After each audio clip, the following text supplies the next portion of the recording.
মা, মা আমি তুষার। এই নামে কাউকে আমি চিনি না। মা তুমি ফান করছো না? প্লিজ আমাকে ক্ষমা করো। আমি জানি আমি অনেক অন্যায় করেছি, আমি তোর জন্য অনেক মনে করেছি। আমি তোকে একটা সুখবর জানাচ্ছি। শুনতে চাচ্ছি না, আপনি ফোনটা রাখেন। মা, মা তুমি কথাটা শুনো, পরে তুমি আফসোস করবে। আমি একটা মানুষ, আফসোস হলেই বা কি আর না হলেই বা।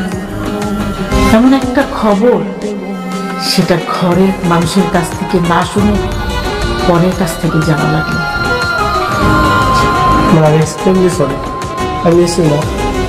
সুখে থাক, ভালো থাক, বউয়ের যত্ন নিস।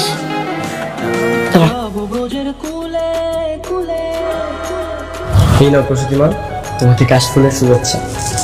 Thank you. আচ্ছা, তুমি আমার সন্তানকে অনেক ভালোবাসবে তাই না? অনেক অনেক আদর করবে।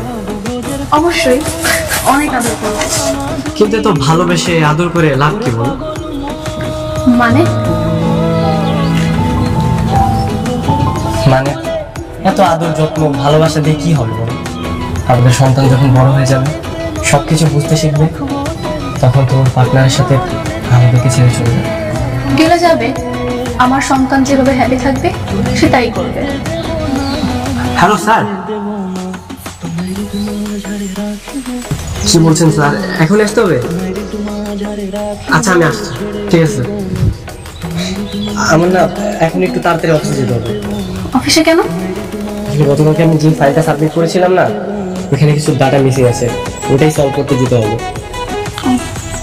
তুমি একটা কাজ করো, তুমি বরং বাসা চলে যাও, আমি অফিসে গিয়ে কাজটা শেষ করে তাড়াতাড়ি চলে আসবো। তুষার, আমার একা একা বাড়িতে একদমই ভালো লাগে না।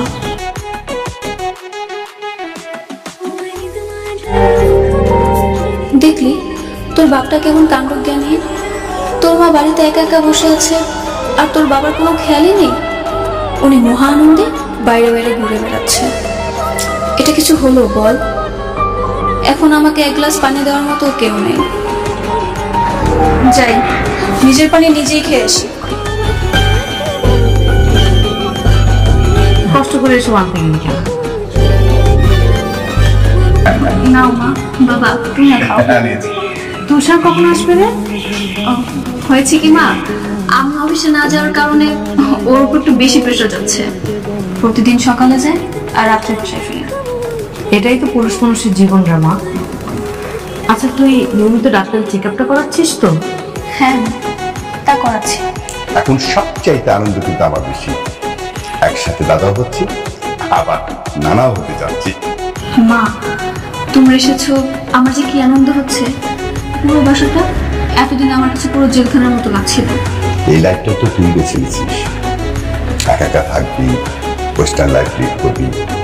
এখন বুঝতে পারছিস একা লাইফ না। আচ্ছা মা, তুমি কিন্তু বাসায় যাবে না, আমার সাথে কয়েকটা মাস থেকে যাও।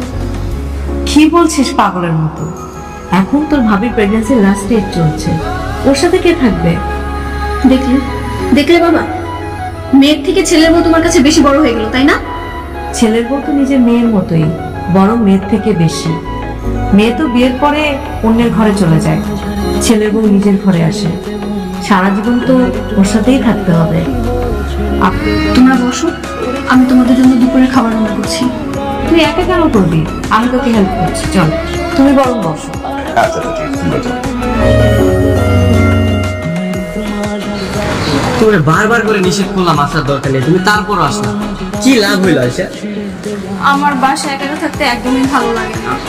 আর কতদিন এভাবে বন্দি থাকবো বলো? আমার কি বাইরের আলো বাতাস দেখতে ইচ্ছা করে না নাকি বলো? হ্যাঁ, তুমি যাবে, পার্কে যাও, পার্কে গিয়ে ঘোরাঘুরি করো। তোমাকে কি কেউ নিষেধ করেছে? হ্যাঁ, আমার সাথে তো তোমার নানি থাকে, তাই না? যে তোমার নানির সাথে আমি পার্কে ঘুরতে যাবো। মানে? গাধা, আমি তো সারাদিন বাসায় একা থাকি, আর তুমি যে ব্যস্ত থাকো, আমার একা একা কোথাও যেতে ইচ্ছে করে না, ভালো লাগে না। তাই তো তোমার সাথে বাজার করতে আসলাম। তুষার, শুনছো? এই তুষার, বলছি আর কতক্ষণ কাজ করবে? আর বাবা দেখলে তো মাত্রই বসলাম, আমার সময় লাগবে, আমি খুব ব্যস্ত। হ্যাঁ স্যার, মেলটা তো আমি করে দিচ্ছি, পাইছেন?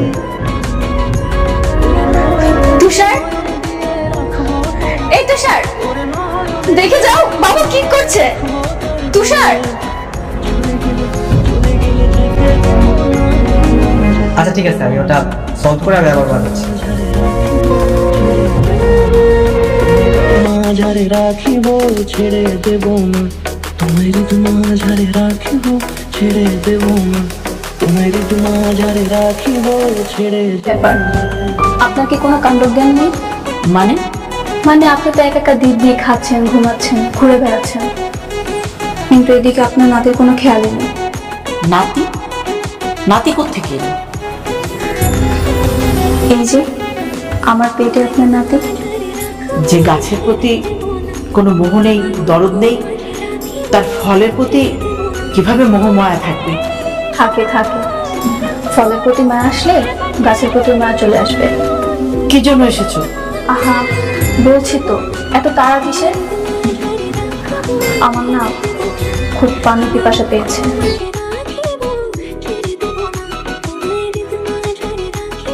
বেটির বাবু, তোর দাদি কিন্তু আমাদের উপর খুব রাগ করে আছে। সেইভাবেই হোক তোকে কিন্তু রাগটা ভাঙাতে হবে। মা? কিসের মা? আমি তো তোমার মা না। শুনেছি বিয়ের পর শাশুড়ি বউদের মা হয়ে যায়, কিন্তু আমি এটা বুঝতে অনেক লেট করে ফেলেছি। কিন্তু আমি এখন এটা মানি, আপনি আমার মা। মা, আপনার মেয়ে ভুল করে ফেলেছে, ক্ষমা করা যায় না। কিছু বিষয়ে কোনো ক্ষমা হয় না।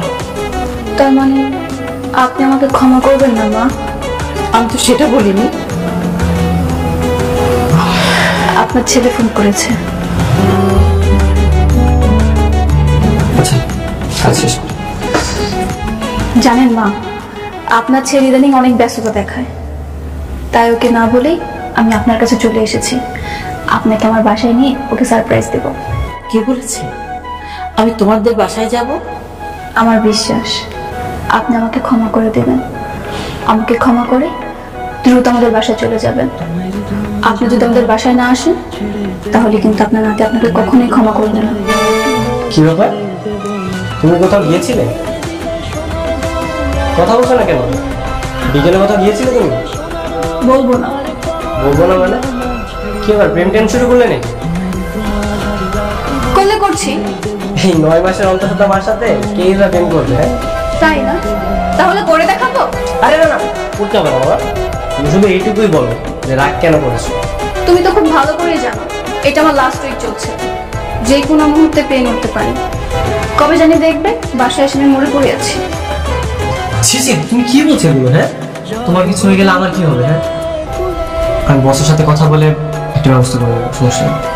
ঠিক আছে, আচ্ছা তুমি ফ্রেশ হয়ে আসো, আমি খাবার রেডি করছি। আচ্ছা ঠিক আছে।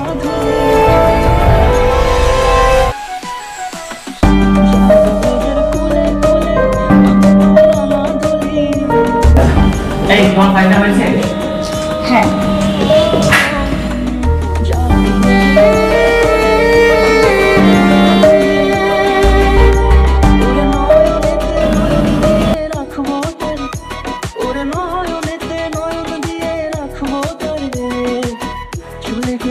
চলে গেলে যেতে দেব না, না না যেতে দেব না, তোমারই মাঝারে রাখিব ছেড়ে দেব না, তোমারই মাঝারে রাখিব ছেড়ে দেব না, হিমি, এই হিমি, ছেড়ে দেব না, হিমি, হিমি, এই হিমি।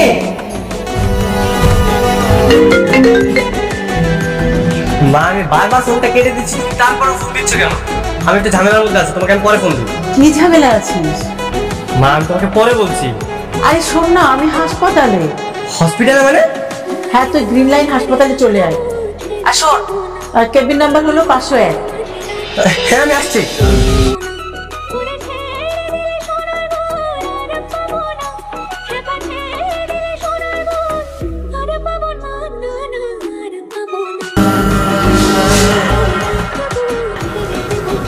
দেখ, তোদের ঘর আলো করে আমার নাতনি এসেছে।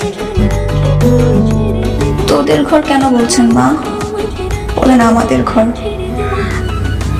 আজকে থেকে আপনি আমাদের সাথে থাকবেন, সুন্দর একটি পরিবার হবে।